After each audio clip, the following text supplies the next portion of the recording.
In the fossil fuel complex, stranded assets are occurring across the following domains.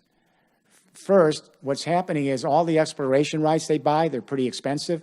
They'll never amortize out over the next 30 years because the assets are stranded because we don't need them.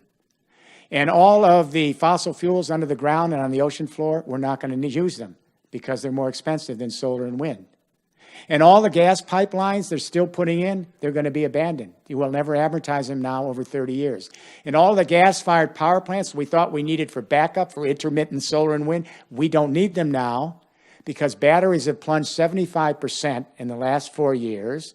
And because as we digitize this grid everywhere using algorithm governance, and as everyone has advanced meters like you do that go from your house to there, they can use this digital algorithm governance to smooth out peak and base loads and demand and supply at any given time on the grid. And all the refineries we set up, we won't use. This is the biggest bubble in all of history. Mark Carney, President of the Bank of England, he was the first to say, we got to deal with this. He went to Lloyd's of London, they had a dinner, said we got to deal with it. They have set up a task force. He's responsible for task force for the global financial community, and they're now demanding that each bank and financial institute set up metrics on potential stranded assets and how to reappoint their financial investments so they don't go under. $11 trillion has now exited fossil fuels in 4 years. Does that sound like something small to you? 11 trillion. And it's being led by public pension funds. This is kind of interesting. I wrote a book on this with another young man when we were kids on pension funds. Karl Marx could never envision what I'm about to tell you. He'd be flipping in his grave. Everyone on the left, we all rail against capitalism. Well, who are the capitalists? Well, wake up. It's all the working people of the world who have pension funds. It's all the people who are employed, hundreds of millions of them, who have their wages deferred, then invested for their retirement. This is the largest pool of capital on the planet and the best kept secret, even from those who are the new owners of the world. $41 trillion, the largest pool of capital. What's happened now is this. The pension funds saw what happened with the coal industry going bankrupt in my country in the last 4 years because natural gas was cheaper, then solar and wind was cheaper, and so the coal industry went bankrupt. None of the workers got their pension funds.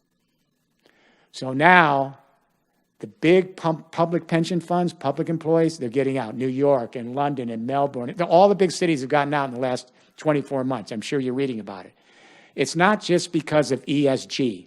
That was the little foundations of the universities. This is about they don't want to have hundreds of millions of workers around the world stranded while these complex fossil fuel investments are abandoned and then it's gone. Now, the private pension funds, the family funds, I'm with the financial community every month around the world. I wouldn't say it's panic yet. I would say it's like almost panic now. All right? What this means is this is actually good news. The market is speaking, and there's nothing more powerful than the market here. I know people say, oh, the fossil fuel industry, they're so powerful. They have the lobbyists, the special interests. They'll do anything. They're so nasty. It doesn't make any difference. But I will say this. The market didn't do this alone. Let me be clear as why the market is speaking and why the prices have gone down. Because in the European Union, the European Commission and the European Parliament established a 20-20-20 formula, 20% increase in aggregate efficiency, 20% reduction in global warming gases, and the big one, 20% renewable energy by 2020. By putting that mandate in, and I know I was there, Angelo Consley, my European director somewhere, we actually wrote the resolution that passed the Parliament. And then the Commission joined with us. Ours was a little higher standards. We wanted 25%, but we compromised. And so when they put in that mandate, what happened after that mandate is every country then put in feed-in tariffs, and that allowed people to create cooperatives for solar and wind because they were going to get more money sending it back to the grid, right? And the banks were pleased to do it because they know they'd be paid back by the energy they generated. Cooperatives established this across Europe. And by the way, this is why the I'll get back to this, how the power industry went down. They couldn't scale this. They could scale big fossil fuel deposits, but how does a power and utility company, how do they capture the entire landscape, every rooftop and every piece of land? You can't do it. You have to collect it where you live and work.